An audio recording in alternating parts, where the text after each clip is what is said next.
Let's welcome Mr. Jame Lane, Vice President of Research in AirDNA, who is going to give us all the necessary insights for the short-term rentals market. AirDNA is collecting data from Airbnb and HomeAway, or Verbo, as it is called right now.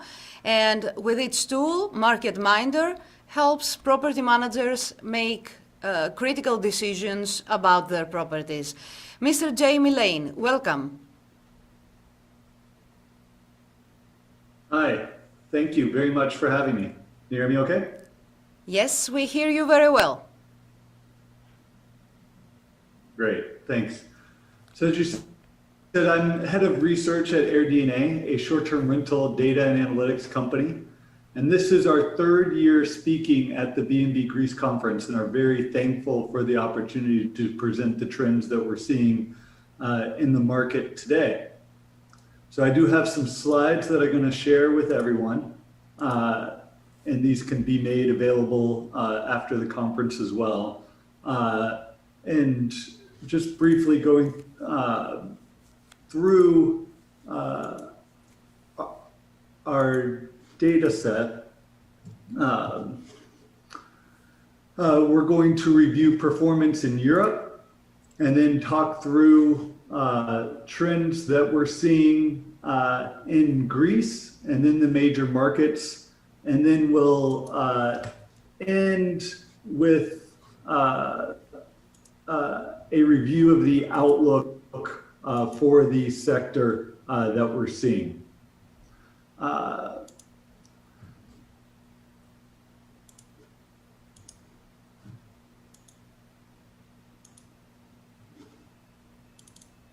So we get data from roughly 35,000 properties from individual hosts, 750,000 properties through essentially channel managers and direct listings. And then we further get out the entire real sector by scraping Airbnb and Verbo every day to get a clear view into every listing, how it's being priced on a daily basis. And AirDNA really is the leader in short-term rental data. We've been collecting data on the industry performance since 2014, when AirDNA was founded in our CEO's garage. And the mission then, as it is today, is to provide the best Airbnb data for Airbnb hosts to find the most profitable investments and then operating them in the most efficient and highly revenue generating way. And I've been collecting data on the travel sector and really analyzing it for more than 10 years. And this recession is unlike anything we have ever seen or experienced. We have to go back to war times, or really the Great Depression, to find occupancy levels this low. And unlike other or more typical recessions, which impact travelers through lower discretionary income, disposable income, and people cutting back on their travel spend, now we see mandated restrictions from government on travel.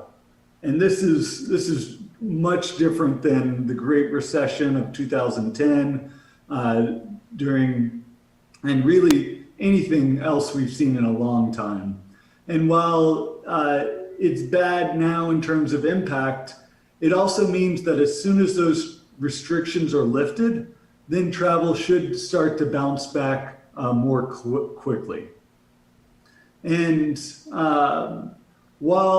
and I'm going to walk through all the data that we're seeing. There isn't a lot of good news to report out at the moment, but I think it is important for everyone to sort of see, be able to benchmark maybe how their properties, how their investments are doing compared to sort of market averages throughout Europe and within Greece. And demand, and while it has recovered some, and you see here demand levels, so how many units were sold throughout all of Europe for both 2019 and 2020. And you see here the deepest declines where, as an industry in Europe, we sold almost 15 million less units in May 2020 than we did in May 2019, down 65%. We were only down 37% in July, but still sold 12 million less rooms. And then through December, which is the latest data points we have, as an industry, we're down 54%. But in terms of levels, sold 10 million less units. So slightly better in terms of levels, but still many less units being sold. And as we look, and this shows full year 2020 performance by country. And you see on average, we're down roughly 42% throughout Europe. Demand in Greece was slightly below average for the year at minus 49.3% for full year 2020, and roughly the same in terms of declines in the United Kingdom, Spain, and Italy. Top performers in Europe were Switzerland, Germany, France, Poland, and Belgium. And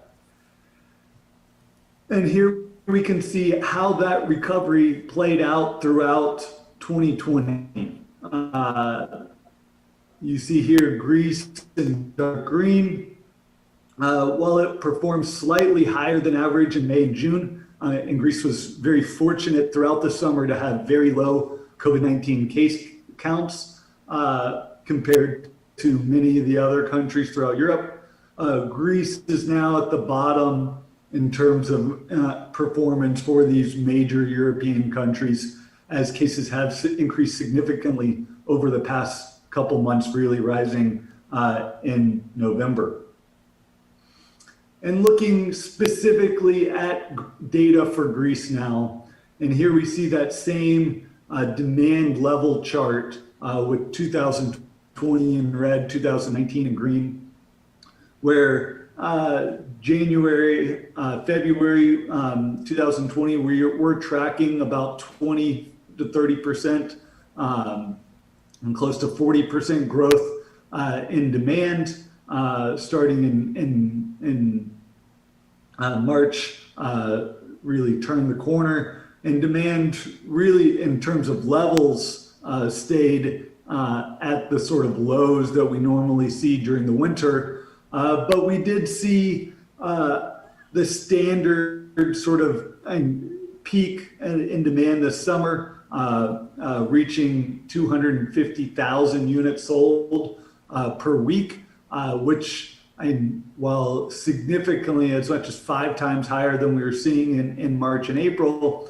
still roughly 60% below what we see normally.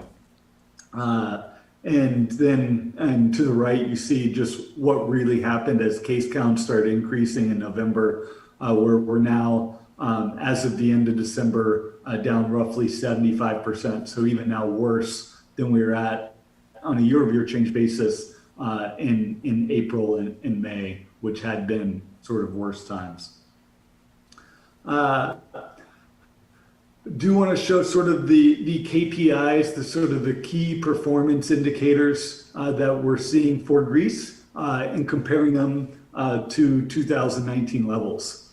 And we'll get in deep a little bit on the overall supply figures, the available listings, which the supply of listings has held up very strong. In Greece, we haven't seen a lot of units really be removed from the booking ecosystem, which we do see across a lot of the Americas and Europe of just people giving up and removing units. So supply has stayed nearly at 2019 levels. It's just any measure of demand and rate. You see how far down we are, and overall occupancy for the year averaged out at 36%, where we normally 2019 we're at roughly 50%. And this is the view of supply I like. It's a little busy in terms of all the graphs, all the lines, but it gives you a view of the different measures. And I think most importantly, we see total listings. So this is all the listings that are available on Airbnb and Vrbo. We see we're actually at higher levels than we were at 2019. So you take all the scrape data that we looked at, there are more units now on Airbnb than ever before. Of those, all of them are pretty much active. They've had at least one booking, one review. These are active listings on the platform. It's when you get down to available listings and booked listings, here you see with the available listings, so those listings with at least one book day or availability in that month, you see the seasonality that comes with Greece supply, with more and more people listing their units during the summer, removing them during the winter. And in those measures, we are down anywhere from 10 to 20% over 2019 levels. But as we know, now those listings haven't been totally removed. They're just not being made available during the winter. And should make the market poised for a strong recovery once demand comes back. Unlike many areas in the world, small hosts dominate Greece's market, but larger hosts, so those hosts with 21 or more units, have been growing their share of overall revenue over the past 5 years. So in 2016, hosts with 21 or more units generated roughly 14% of the revenue in Greece's market. Today, 2020, it's 21%. And you see, but well over 60% of revenue in Greece is held and generated by hosts with between 1 and 5 units. So they're dominating the market. We've seen their performance in terms of occupancy actually hold up very well as well. It's just what we see is the sort of mid-size players, anywhere from 6 to 20 units. Those are the ones that have really been growing. So the mid-size guys have been getting bigger and growing their overall revenue share. Something that's been very apparent for obvious reasons is how important ratings are, especially on cleanliness. And this sort of defies previous years where, yes, and your higher cleanliness rating is important, but throughout 2020, it actually drove as much as 20% higher occupancy levels if you had a 5-star cleanliness rating relative to a 0 or 3 rating. So that's going to just be more and more important than ever as we go forward in the recovery, as people are going to want to know that their unit's clean to the highest standards before they're willing to stay there. And you see, I think, really interesting to see in April, as sort of the country shut down, how important it was and how much higher occupancy level and how that important has stayed. And then as case counts again increase in November, sort of premium, highly cleaned units or highly rated units got increased even further. In looking through the data, and I spent a lot of time trying to find sort of the bright spots in demand, since so many areas, either by city, host type, property type, real estate type, of all the units that are out there, sort of ones that either grew or saw lesser declines. And what I found was unique units on Airbnb were some of the best performers in Greece. So people looking for farm stays, tents, barns, tree houses, only saw anywhere from a 10 to 20, 30% decline as opposed to the 50, 60 that we've seen countrywide. So people do want to get out of the major cities. They do want to find something unique and make it worth their travel if they are going to get out.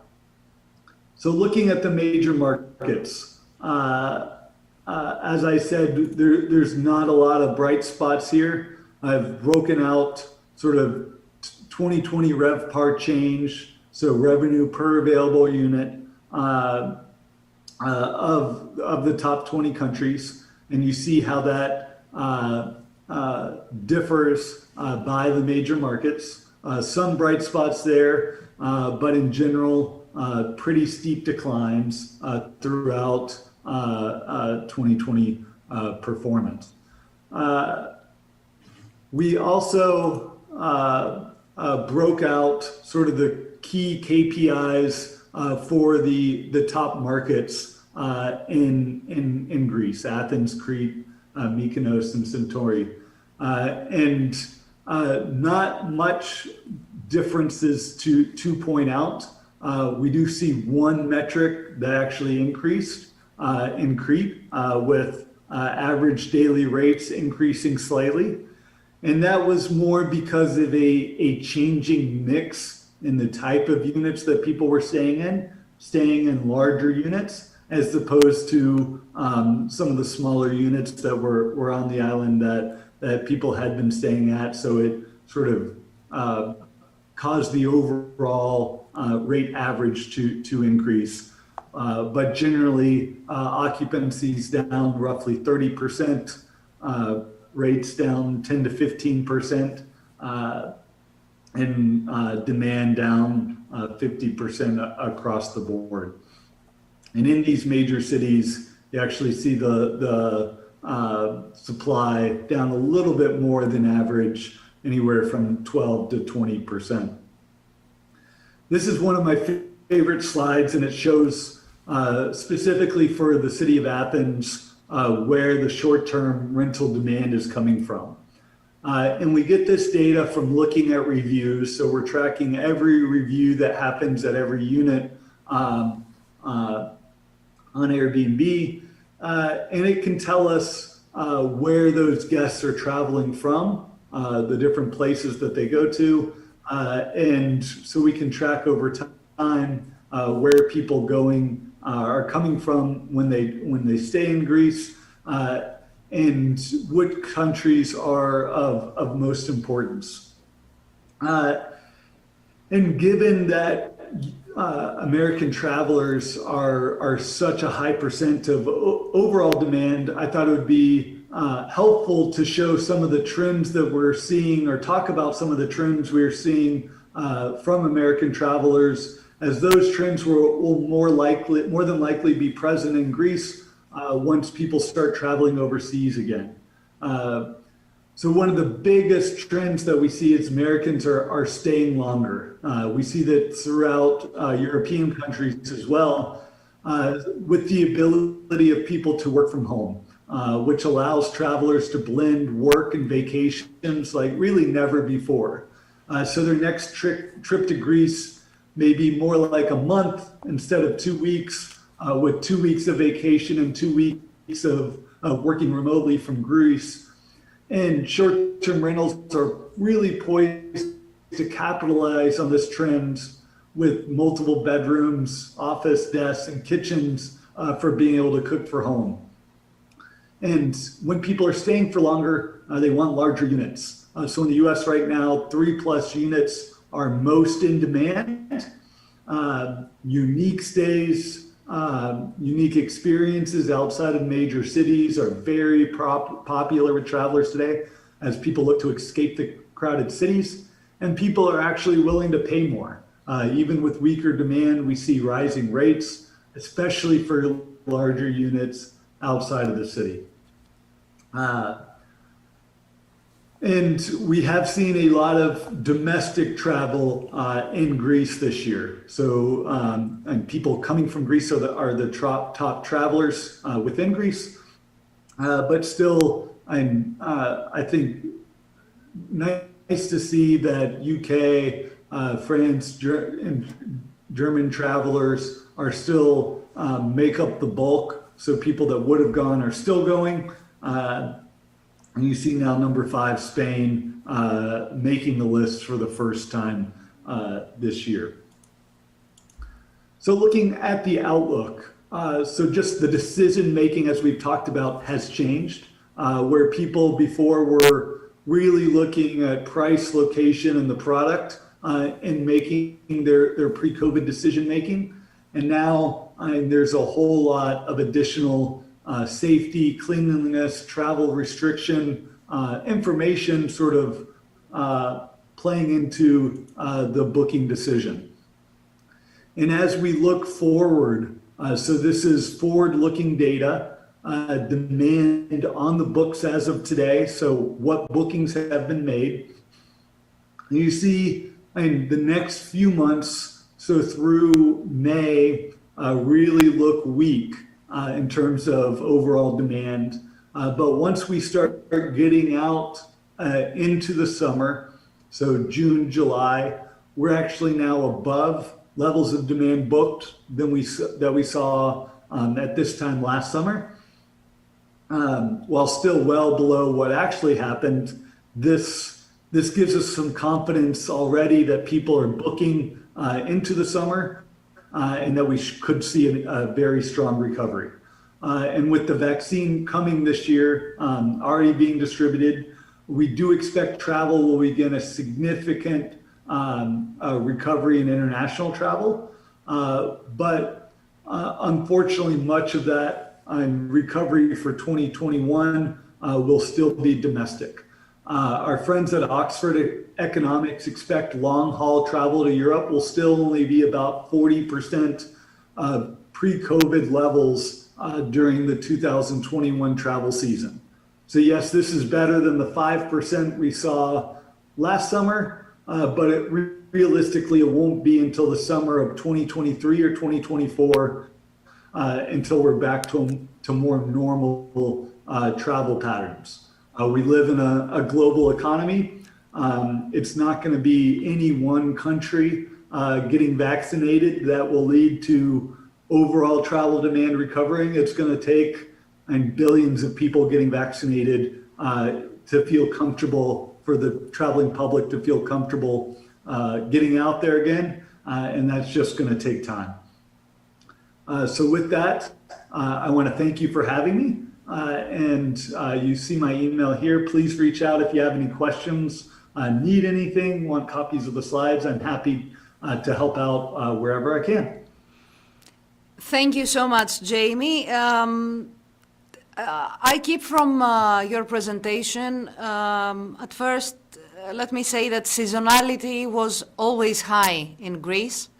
And we saw that also during 2020. August was the best month, even under these strange conditions.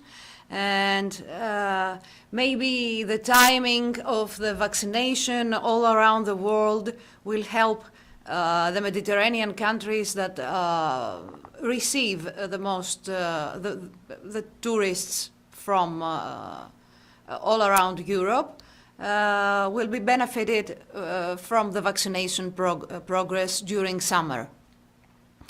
But I saw that last year the average daily rate dropped less than bookings. Do you think prices this year will drop more?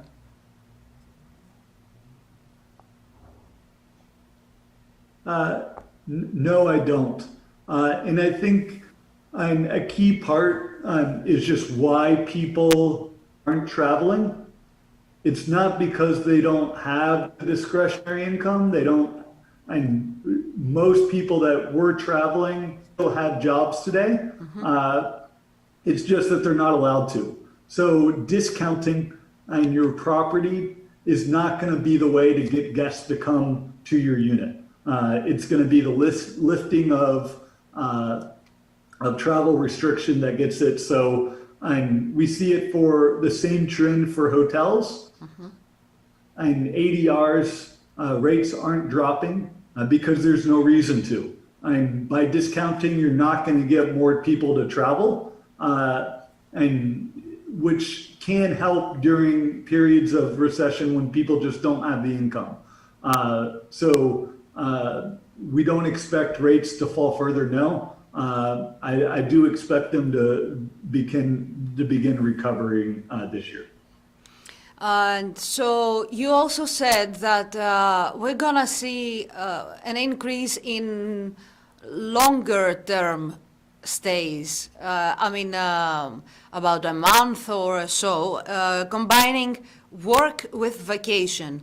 And this trend is popular in USA.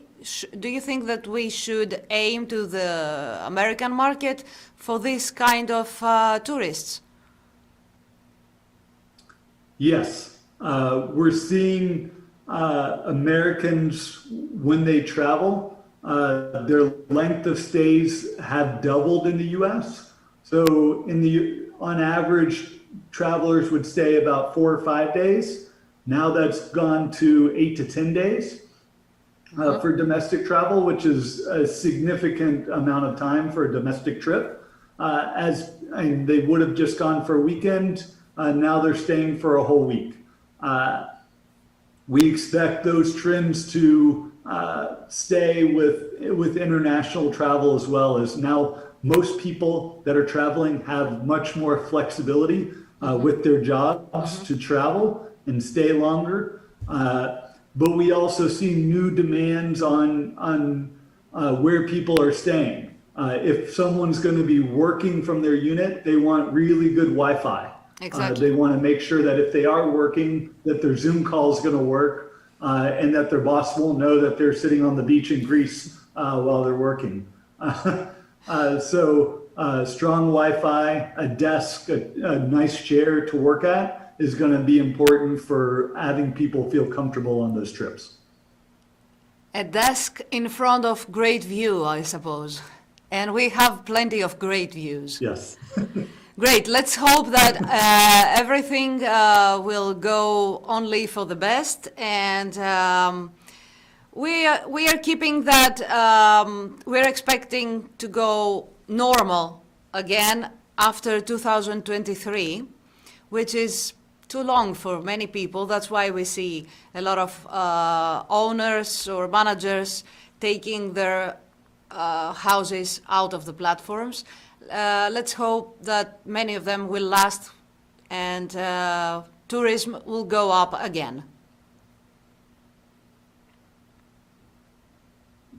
Absolutely. Thank you, Jame. Thank you very much. Thank you for having me. Thank you for the opportunity. And good luck. Be safe. You too.